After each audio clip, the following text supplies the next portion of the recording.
Hey guys, this is अर्पित और आप सभी का स्वागत है बैंकिंग यात्रा पे।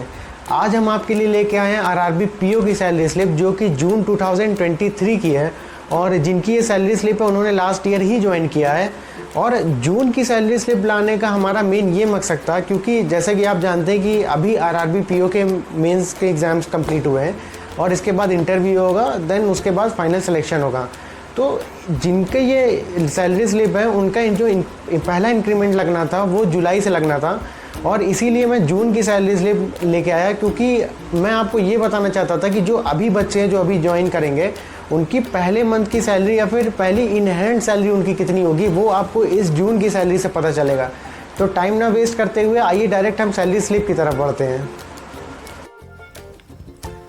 अगर हम बेसिक पे की बात करते हैं तो वो 36,000 है और HR है यानी कि हाउस रेंट अलाउंसेज है जो कि 2520 रुपीज़ मिलता है। और डियरनेस अलाउंसेज या फिर जिसे महंगाई भत्ता भी बोलते हैं वो 11,894 रुपीज़ है। और स्पेशल अलाउंसेस की बात करें तो 5,904 रुपीज़ है। और DA भी आपको मिलता है इसी स्पेशल अलाउंसेस पे जो कि 1,950 रुपीज़ मिलता है। अगर हम इन सब को ऐड करते हैं तो आपकी सैलरी 58,269 जाती है जो कि ग्रॉस सैलरी है। अब इसके बाद कुछ आपके डिडक्शंस भी होते हैं और मेनली आपके दो ही डिडक्शंस देखने को मिलते हैं ज़्यादातर। उसमें से पहला है आपका NPS डिडक्शन जो कि इस सैलरी स्लिप के हिसाब से 4,789 है और ये फिक्स नहीं होता है, ये चेंज होता रहता है डिपेंडिंग अपॉन योर सैलरी।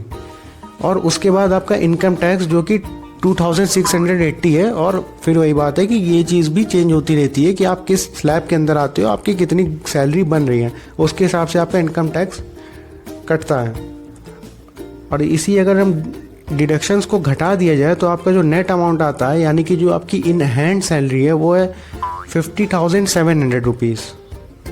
इस नेट सैलरी के अलावा आपको कुछ और अलाउंसेस मिलते हैं जैसे कि ट्रैवलिंग अलाउंसेस है, न्यूज़पेपर अलाउंसेस हो गया या फिर आपका एंटरटेनमेंट अलाउंसेस हो गया जो कि क्वार्टरली बेसिस पे आपके अकाउंट में क्रेडिट होंगे, ये मंथली बेसिस पे नहीं मिलते हैं। और अगर हम अमाउंट की बात करें तो क्वार्टरली बेसिस पे अप्रॉक्स 7,500 आपके अकाउंट में आएगा और मंथली बेसिस पे अगर आप इसको देखिए तो 2,500। और जिसको अगर हम नेट सैलरी में जोड़ देते हैं तो आपकी जो इन हैंड सैलरी बनेगी वो मंथ वाइज वो आपकी अप्रॉक्स 53,200 बनेगी और वहीं जो आपकी ग्रॉस सैलरी होगी वो 60,000 प्लस चली जाएगी जो कि एक अच्छी सैलरी है क्योंकि अगर ज्वाइन किए हुए हमें पहले ही मंथ बीता है और पहली जो हमारी सैलरी आ रही है वो 52,000 या 53,000 के अप्रॉक्स आ रही है तो कहीं ना कहीं एक सेंस ऑफ अचीवमेंट की फीलिंग आती है और ऐसा लगता है कि जो भी हमने सेक्रीफाइसेस किए थे अपने प्रिपरेशन के दरमियान या फिर जो भी चीज़ें हमने खोई थी वो उसका कहीं ना कहीं फ्रूट हमको मिल रहा है। और अगर आप ये चीज़ जानना चाहते हैं कि कम से कम टाइम में हम बैंक पीओ जैसे एग्जाम्स को कैसे क्रैक कर सकते हैं या फिर सेलेक्टेड चैप्टर्स को पढ़ करके हम बैंक पीओ जैसे एग्जाम्स को कैसे निकाल सकते हैं तो अभी इस वीडियो पर क्लिक करिए और जानिए पूरी जानकारी।